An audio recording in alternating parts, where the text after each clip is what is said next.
The eviction notice was still taped crooked to the apartment door when Lucas and Mia stepped back inside for the last time. The place smelled like cold coffee, dust, and something else they couldn't name. Maybe the faint echo of a life that had already slipped away. Their parents' coats were still hanging on the hook by the door, stiff and empty, like they were waiting for someone who would never come back. Lucas stood there with his backpack slung over one shoulder, trying to look steady, responsible and unbreakable, even though everything inside him felt fragile and shattered. He was 13, but in that moment, he felt 100 years old. Mia, barely 8, clutched her stuffed rabbit with trembling hands, her wide eyes filled with a mix of confusion and quiet fear. "Where are we going to sleep tonight?" she whispered. Lucas swallowed hard. "We'll figure it out," he said, forcing a reassuring smile that didn't quite reach his eyes. Beside them, their dog Bear stood alert, his shaggy fur matted from days of sleeping in alleyways and abandoned sheds. His amber eyes were watchful, protective, and strangely knowing. Bear hadn't left their side since the night their parents never came home. It was like he understood something the kids didn't. That family wasn't about walls, it was about staying. They packed what little they had left, a few clothes, a photo of mom and dad, some crackers from the cupboard. Everything else stayed behind, like a chapter that had been ripped out and thrown away. Outside, the city was indifferent. Cars passed, people hurried by. No one noticed two small kids stepping into the cold with everything they owned in a single worn-out bag. They walked until the streets faded into trees. That's when Bear started pulling on the leash, his body tense, his nose pointed toward the dark outline of the mountains in the distance. "Easy, boy," Lucas murmured. But Bear wouldn't stop. His tail was low, his ears forward, his whole body radiating a quiet urgency. Mia looked up at her brother. "Maybe he knows something," she said softly. Lucas didn't believe in signs. But that night, with nowhere left to go, he decided to believe in their dog. The woods swallowed the last of the streetlights as Lucas, Mia, and Bear moved deeper into the trees. The air grew cooler, damp, and strangely quiet, broken only by the soft crunch of leaves under their shoes and Bear's steady breathing. For kids who had spent most of their lives surrounded by traffic and noise, the forest felt vast, unfamiliar, and just a little unnerving. Lucas kept glancing back toward the road, half expecting someone to call them back. But no one did. Bear moved ahead with confident steps, tugging gently on the leash. His body was alert but not frantic, as if he knew exactly where he was going. Every so often he would stop, sniff the ground, then change direction without hesitation. "You sure he's not just chasing squirrels?" Lucas muttered. Mia shook her head. "No, he's different. Look at him." She was right. Bear wasn't acting playful or curious, he was acting purposeful. They followed a narrow trail that climbed slowly upward, twisting through tall pines and thick brush. The higher they went, the colder it became. Mia wrapped her thin jacket tighter around herself, her face growing pale and tired. "I'm cold," she whispered. Lucas knelt in front of her, trying to be gentle even though fear pressed tight against his ribs. "We'll find somewhere soon, I promise." Bear suddenly stopped. His ears lifted. His muscles went rigid. Lucas froze. "What is it?" Bear took a cautious step forward, then pulled back, letting out a low, uneasy sound. He moved to a different patch of ground, guiding them around a section of dirt that looked no different from the rest. Moments later, a small patch of earth collapsed with a soft crumble, sinking in on itself like a quiet warning. Mia gasped. "He just saved us!" Lucas stared, his heart pounding. Bear didn't look proud. He just kept moving. The trail grew steeper. Their legs burned. Their breaths turned into thin clouds in the dark. Then through the trees, Lucas saw something strange, a shape that didn't belong. At first it looked like a rock, then like a hill. But as they drew closer, they realized it was a building, partly buried into the mountain, its wooden edges blending into stone and earth like it had been there forever. "What is that?" Mia whispered. Bear walked straight up to it and sat down in front of a heavy wooden door, his eyes calm, his posture certain. Lucas felt a shiver run through him. "Guess this is where you wanted to take us," he said quietly. And for the first time all night, Bear relaxed. The door didn't creak when Lucas pushed it open. That was the first strange thing. No groan of old wood, no cloud of dust, just a slow, steady swing inward, as if someone had oiled the hinges not long ago. A breath of air drifted out, not cold and stale like Lucas expected, but neutral, almost comfortable. Mia stepped inside first, holding Bear's thick fur like it was a lifeline. "It's warm," she whispered. Lucas followed, eyes wide. The inside of the house didn't look abandoned. The walls were made of packed earth and dark wood, smooth in some places, rough in others, shaped by hands that had worked carefully and with deliberate purpose. Narrow windows let in soft gray light, and the air felt stable, not drafty or damp. "This place is weird," Lucas said, in a good way. Bear walked slowly across the stone floor, sniffing, his ears turning at every faint sound. He didn't run or explore. He was focused. When he reached a passage that sloped downward, his body stiffened. A low, uneasy rumble came from deep in his chest.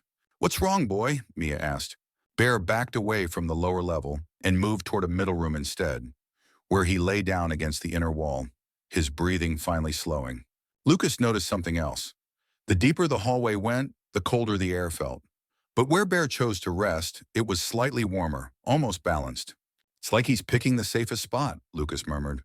They explored carefully. Shelves were carved into the walls. Rusted tools sat neatly in place, not scattered like someone had left in a hurry. A wooden table stood in the center of one room, worn smooth by time but still solid. On one shelf, Lucas found a stack of old papers tied together with twine. Blueprints, drawings of the house, showing layers, vents, and strange channels running through the walls. "Someone built this on purpose," he said, his voice low. "This isn't just a cabin." Mia found a small leather journal. Inside were notes written by their grandfather, a man they barely remembered, full of careful, technical sketches and short, serious entries. "He made this so our family would always have somewhere safe," Mia said softly. Lucas swallowed. "I think he made it to protect more than just us." Outside, a distant mechanical hum drifted through the trees, faint but threatening. Bear lifted his head, ears sharp, eyes locked on the door. Something was coming. The sound didn't belong in the forest. It was low and mechanical, a grinding, distant hum that cut through the quiet like something sharp scraping against stone. Lucas stepped outside the hidden house, squinting through the trees toward the valley below. Thin lines of dust drifted upward from somewhere beyond the ridge. "They're drilling," he muttered.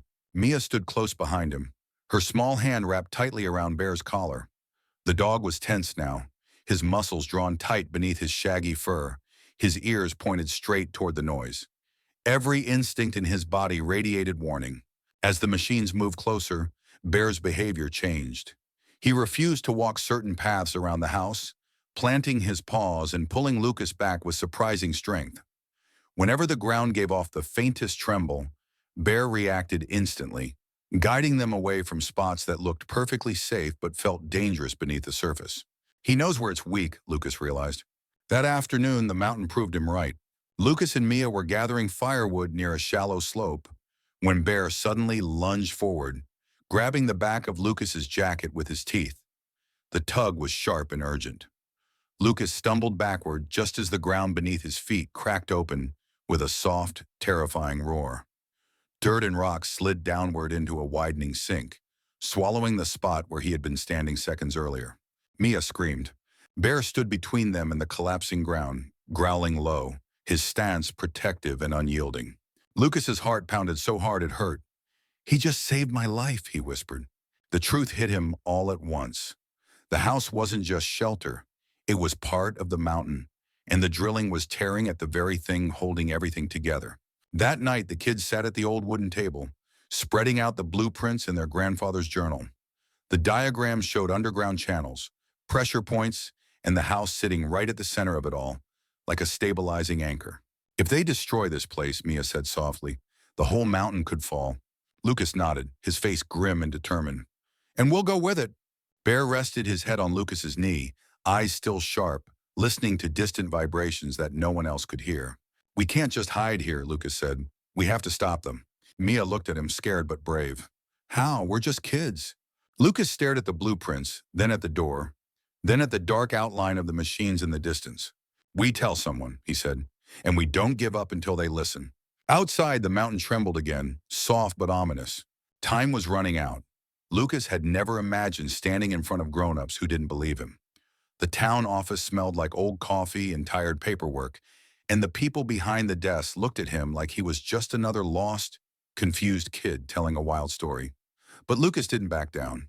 He laid the blueprints on the counter with steady hands, explaining how the house was built into the mountain, how the drilling was hitting the same pressure zones marked in his grandfather's notes. Mia stood beside him, small but brave, holding Bear's leash like it was her last anchor. Bear didn't bark. He simply watched every person in the room with those intelligent, unblinking eyes, as if daring someone to ignore the truth. At first they were dismissed, but then a county engineer took a closer look at the papers. His face shifted from polite to uneasy. The next day, inspectors went up the mountain. They measured the ground, felt the vibrations, and compared them to the old designs. By sunset, the drilling was shut down. The company tried to argue, but the evidence was too clear. The hidden house wasn't just some forgotten shack. It was a critical structure holding the mountainside in balance. Destroy it, and the entire slope could collapse. A week later, a thin envelope arrived at the door of the house. Inside was a notice declaring the property a protected historical and engineering site. Lucas read it out loud, his voice shaking with something that felt almost like hope. "We get to stay," Mia whispered. They didn't become rich. They didn't suddenly have everything they'd lost. But for the first time since their parents died, they had something that couldn't be taken away, a place that was safe, stable, and finally theirs. Bear slept by the hearth that night, his body relaxed, no longer listening for danger. The mountain was quiet again. Lucas watched the snow fall gently outside the narrow window. "Do you think Mom and Dad would be proud of us?" he asked. Mia smiled softly. "I think they already are. And what about you? If you were in their place, two kids with nothing but a dog and a secret, would you have been brave enough to stand up for what was right?" If this story touched your heart, don't forget to like, share, and subscribe to the channel for more powerful, emotional stories that remind us even the smallest voices can protect something big.